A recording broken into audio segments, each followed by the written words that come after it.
Hey everybody, my name is Jennifer Bell and I wanted to talk to you today about the different enrollment periods that you have with Medicare. So when you're first getting on Medicare and you want to get Medicare Parts A and B, you have a couple of times when you can actually enroll in Medicare. The first is the obvious one. It's when you turn 65 or when you become eligible for Medicare due to a disability. So this is the time when you have 3 months prior to the month that you turn 65. You have the month that you turn 65, and then you also have the 3 months following the month that you turn 65. Now this can get a little tricky, and I'll tell you why.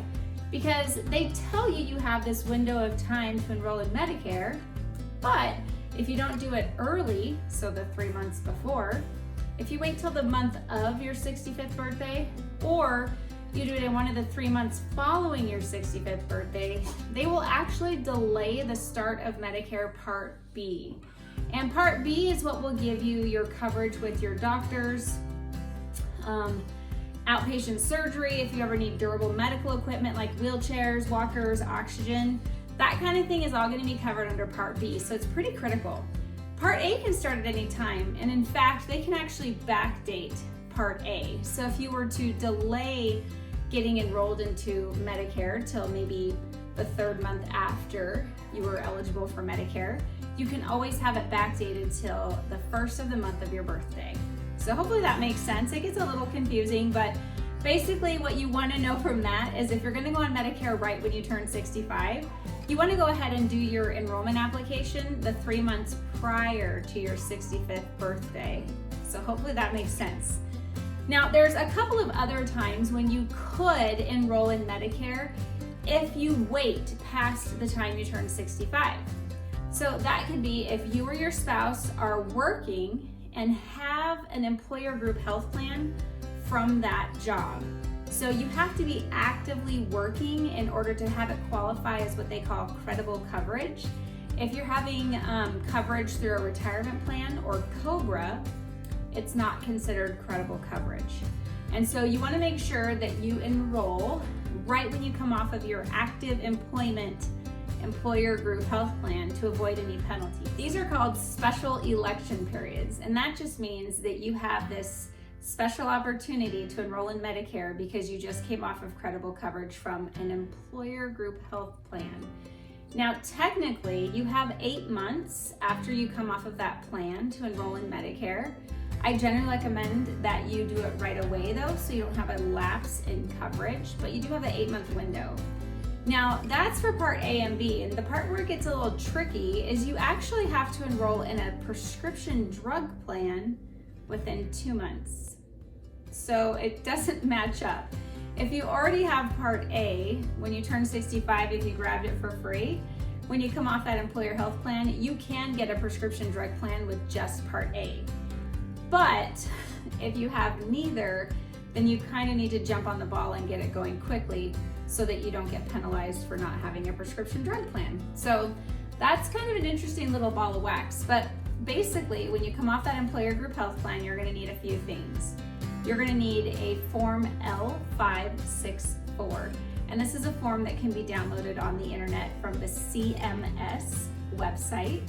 And actually, I'm always happy to send it to you. If you want to shoot me an email, I can definitely email it over to you so it's easy for you. And if you already have Medicare Part A, then you'll have to fill out the Form 40B so that you can add Medicare Part B to your Medicare card so that you have both A and B in place. Now, a couple of pointers. If you have a high deductible health plan through your employer, you probably are contributing to an HSA account. Now, people who are on Medicare are not allowed to contribute to HSA accounts. So what you're going to want to do is stop contributing to that HSA at least 6 months prior to enrolling in Medicare. Because let's say you're 68 and you don't have A or B. Then what Medicare is going to do is they're actually going to backdate Part A 6 months. And if you're still contributing to an HSA account and they backdate it 6 months, then they will actually penalize you with taxes based on the contributions to your HSA.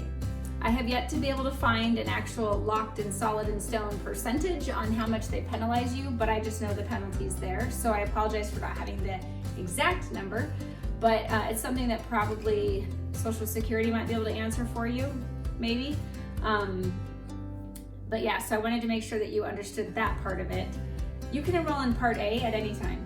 Anytime after you turn 65. If you're getting it for free because you've worked in the United States for 40 quarters or 10 years, and you qualify for free Part A, you can enroll at any time and it'll become active, and like I said, backdated 6 months. However, if you move to the United States later in life and you have to purchase Part A, or you're wanting to enroll in Part B, you have to stick with the different election periods, which is when you first turn 65, or if you're coming off of an employer group health plan.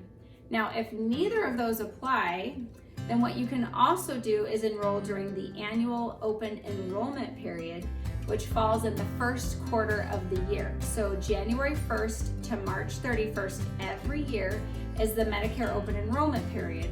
And that just means that you can then apply to get into Medicare A and B. And then what they'll do is they'll start your Medicare on July 1st. So if you have delayed starting Medicare and you're 70 and you do it during the open enrollment period, just be aware that they will penalize you for not having Medicare in place all those years. So from the time you turn 65 until you're 70 when you enroll, there's going to be a penalty for every 12-month period on your Medicare Part B premium. So you definitely want to make sure that you're enrolling in Medicare during the appropriate time. If you're just about to come off of an employer health plan, or you're just about to turn 65, or maybe it just happened, then make sure you get in touch with a local agent, or you can call me. I'm happy to help you. I'm licensed in the state of Colorado as well as like 8 other states, so I'm happy to always help you and make sure that you do what's appropriate for you. If you have any questions, like I said, you're always welcome to email me, and I'll definitely get back to you with answers to those questions. Hope you have a great day, and we'll talk to you later.